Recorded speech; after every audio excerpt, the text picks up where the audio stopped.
Bueno, nosotros somos el equipo conformado por Calderón Mario Villado Carrasco, René Caro Manríquez y Jesús Caín Valles Gutiérrez. Vamos a exponer lo que viene siendo la planeación y optimización de trayectorias correspondiente a la unidad 3 de la materia de robótica avanzada.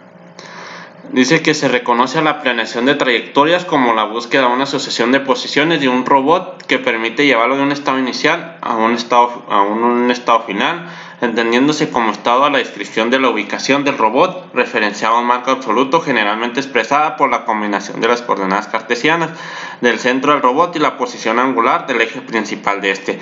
Bueno, como ya sabemos, una trayectoria es la que se sigue desde una posición inicial de un robot hasta un estado final, que es lo que permite llevarlo, la trayectoria que se va siguiendo.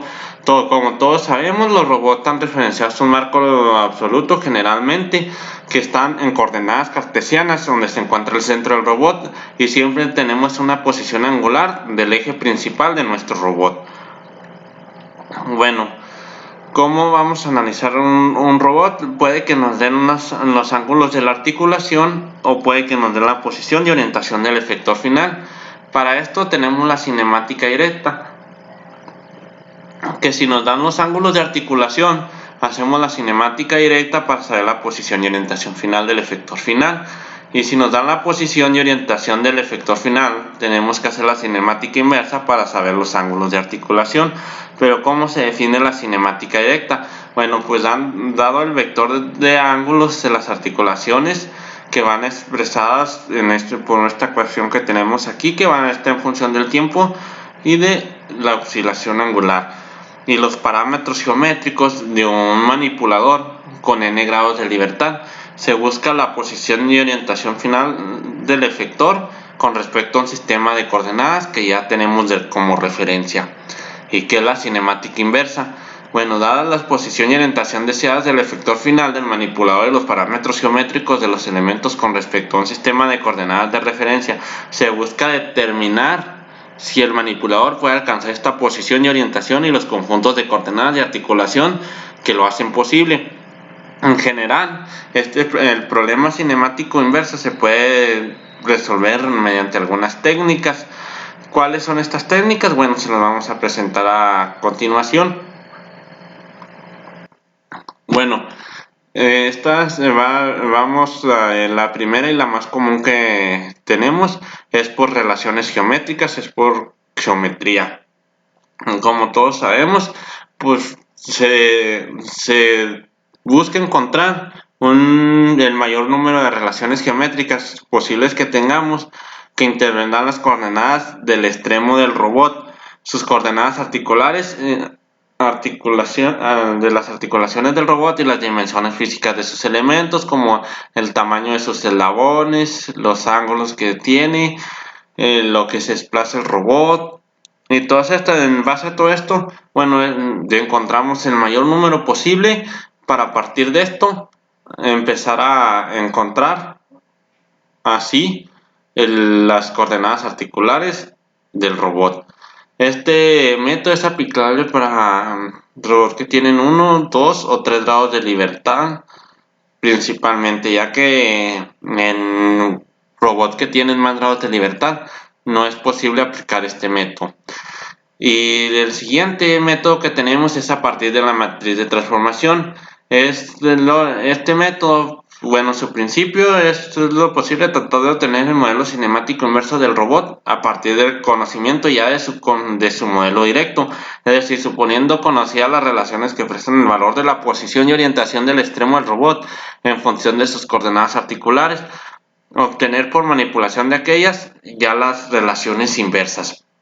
Este método ya lo vimos en la materia anterior, que es una robótica, un método, y esta materia es bastante conocida y ya estamos bastante relacionada con ella.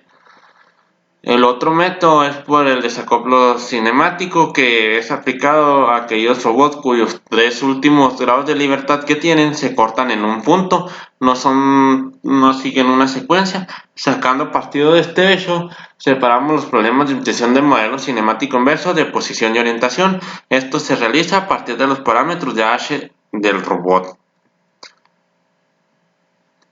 Bueno, vamos a explicar lo que es el problema de regulación o postura. Bueno, en el seguimiento de la trayectoria existen dos posturas, lo que es la postura real y la postura deseada, por lo que cuando el móvil está fuera de trayectoria se generan dos errores, se genera un error vertical y el error de orientación. Bueno, siendo aquí el vector AB la trayectoria deseada y C la posición actual del robot, bueno, a partir de esto, lo que de esta manera es posible encontrar el error vertical, que es lo que tenemos aquí, es con la ecuación presentada aquí, que es E y E, a partir de todos estos parámetros o todas estas letras que ya tenemos aquí, y se nos definen cada uno, que en su momento serían valores angulares o distancias, como ya sabemos. Mientras que el error de orientación E de teta, pues va a quedar definido por la siguiente ecuación que tenemos aquí ya concreta.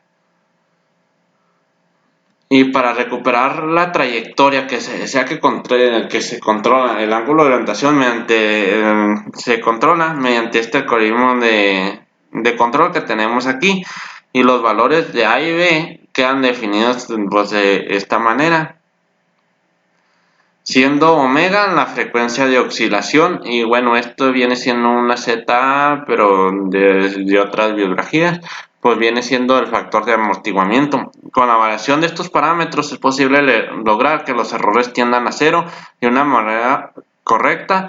¿Todo esto para qué? Para evitar cambios bruscos al crear el movimiento, que el que decíamos es de A a B y el que tenemos es este movimiento.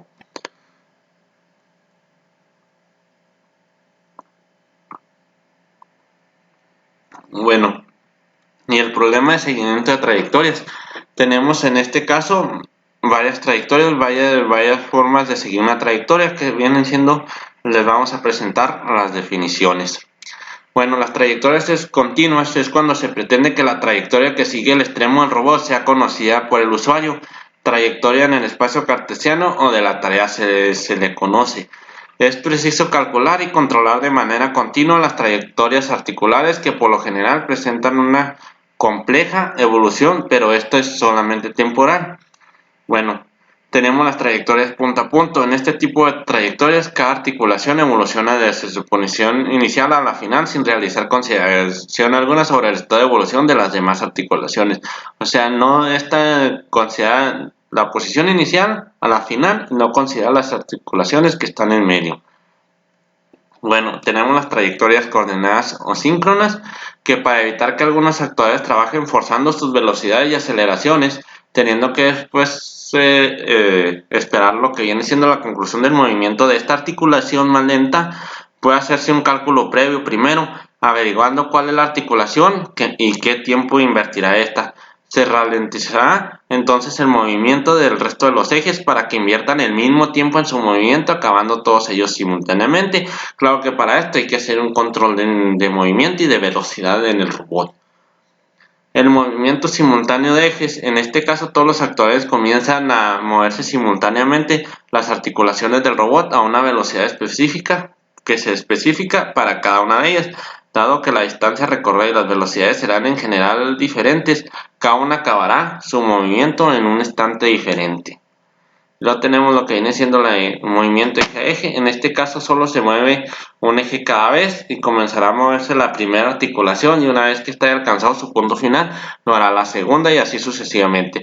Este tipo de movimiento da como resultado un mayor tiempo de ciclo, teniendo como única ventaja un menor consumo de potencia instantánea por parte de los actores a la posible multiplicación de una única etapa de potencia. Bueno, ahora sí vamos a presentar un ejemplo. Lo que viene siendo, tenemos que obtener los coeficientes de los interpolares cúbicos, que viene conociendo como el spin cúbico, que define la trayectoria que une una secuencia de puntos dada por estas en tiempo y lo que viene siendo la trayectoria que hay que seguir. Aquí tenemos la figura que representa la serie de puntos por los que desea. Aquí tenemos la serie de puntos por los que se desea pasar, la serie de puntos que debe pasar la trayectoria. Bueno, y tenemos para este ejemplo explicamos según una regla heurística definida, la velocidad de paso será la medida de las pendientes. de los tramos anterior y posterior. En el caso de que estas tengan el mismo signo o uno de los tramos tenga pendiente nula, y será 0 si producen un cambio de signo en las pendientes. Como vemos aquí, sí va a haber cambio de pendientes, ya ver que sube y tiene que regresar para realizar el seguimiento de la trayectoria. Bueno, asimismo se considera que la trayectoria deseada por parte y llegue al reposo, por las que las pendientes aquí en el punto inicial y en punto final se van a considerar nulas.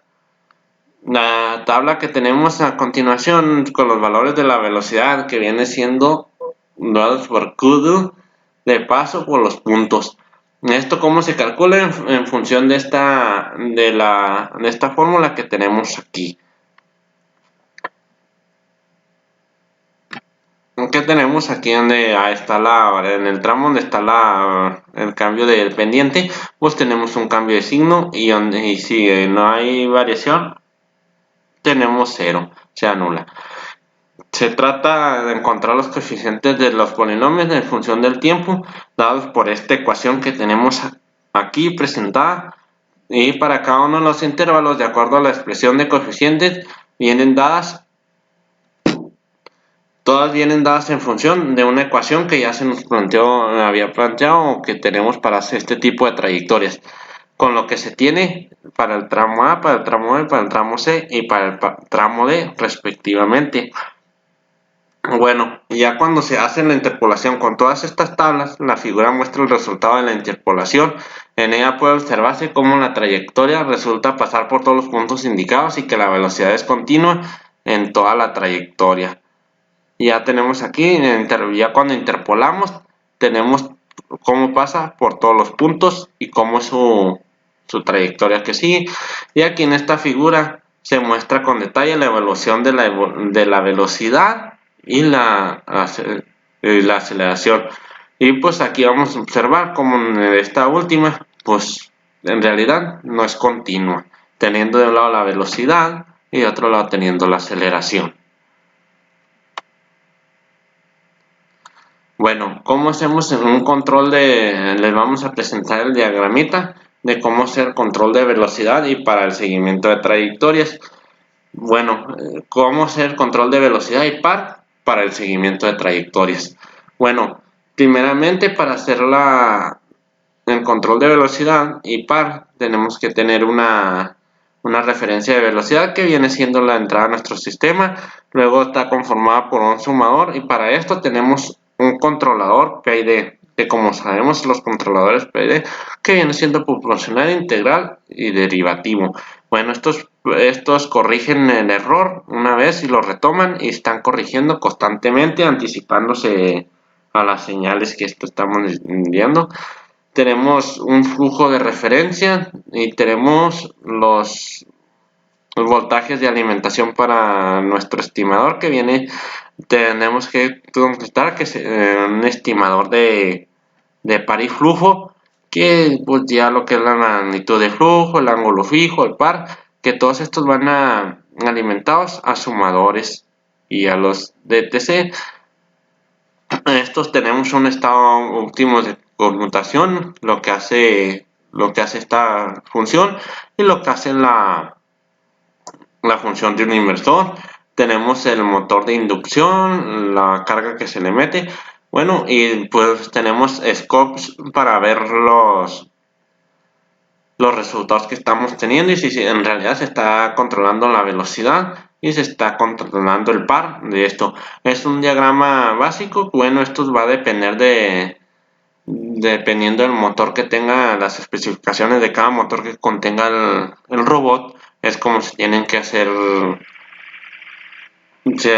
estos controles de velocidad. No se puede hacer un control específico para todos los robots, ya que todos los motores de los robots llevan diferentes motores y no se puede hacer un control igual para todos. Y sería todo por nuestra parte. Muchas gracias y hasta luego.